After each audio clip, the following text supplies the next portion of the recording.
పూరా లోకల్. రేవంత్ పాలన ఎట్లుందంటే నీళ్లు ఆంధ్రాకు, నిధులు ఢిల్లీకి. మూటలన్నీ ఢిల్లీకి తీసుకుపోయి అప్పచెప్తాడు. నేను పోయిండు మళ్ళా లెక్క అప్పచెప్పాలి కదా ఢిల్లీలో. నిధులేమో మూటలు ఢిల్లీకి, నీళ్ళేమో ఆంధ్రాకు.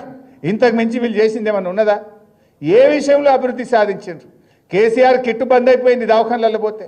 బతుకమ్మ చీరలు బంద్ అయిపోయినాయి, ఫీజు రియంబర్స్మెంట్ బంద్ అయిపోయింది. ఫీజు రియంబర్స్మెంట్ వస్తుందా? ఇలా ఏడాది అర్థం నుంచి ఒక్క పిల్లవాడికి కూడా ఒక్క రూపాయి ఇచ్చినటువంటి పరిస్థితి లేదు ఈరోజు.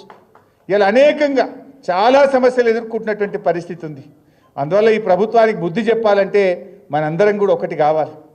మనకు ఎప్పుడు ఎలక్షన్లు ఎప్పుడు జరిగినా ఇలా ప్రజలే చెప్తున్నారు, మనం కాదు. రోడ్డు మీద పోయి ఆటో వాడిని అడిగినా, ట్యాక్సీ వాడిని అడిగినా, ఉపాధి హామీ కూలీని అడిగినా, ఎవరిని మాట్లాడించినా మళ్ళా సార్ రావాలి, కేసీఆర్ రావాలి, బీఆర్ఎస్ గెలవాలనేటువంటి మాట ఈరోజు మాట్లాడుతూ ఉన్నారు.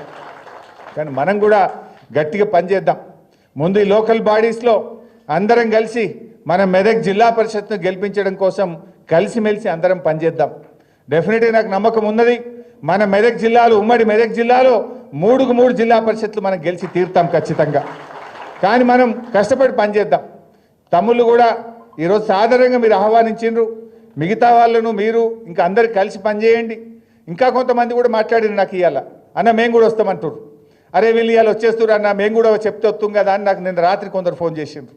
మేము కూడా వస్తాం, అలా మాకు ఒక డేట్ ఇయ్యండి అంటున్నారు. నాకు తెలిసిగా బారన్న కాంగ్రెస్ కాలైపోతాడు, ఎవడు ఉండడుగా, ఆడెవడు ఉండడు. అందరికి అర్థమైపోయింది, ఏ తెలియదా బీ తెలియదా. సో ఆ పరిస్థితి ఉన్నది. కానీ మనం కూడా మంచిగా కలిసి పనిచేద్దాం. డెఫినెట్గా ప్రతి కార్యకర్తను కూడా కాపాడుకునే బాధ్యత నాది. ముఖ్యంగా మెదక్ నియోజకవర్గం కేసీఆర్ గారికి, బీఆర్ఎస్ పార్టీకి ఉద్యమకాలం నుంచి అండగా ఉన్నటువంటి నియోజకవర్గం మెదక్ నియోజకవర్గం. కేసీఆర్ గారికి కూడా ఎంతో మెదక్ అంటే చాలా ఇష్టమైనటువంటిది, సొంత జిల్లా వారిది. తప్పకుండా మెదక్కు అన్ని రకాలుగా మళ్ళీ అండగా ఉంటుంది మన బీఆర్ఎస్ ప్రభుత్వం. నేను కూడా అండగా ఉంటాను. మీరందరినీ కూడా కాపాడుకునే బాధ్యత నాది. కలిసిమెలిసి పనిచేద్దాం.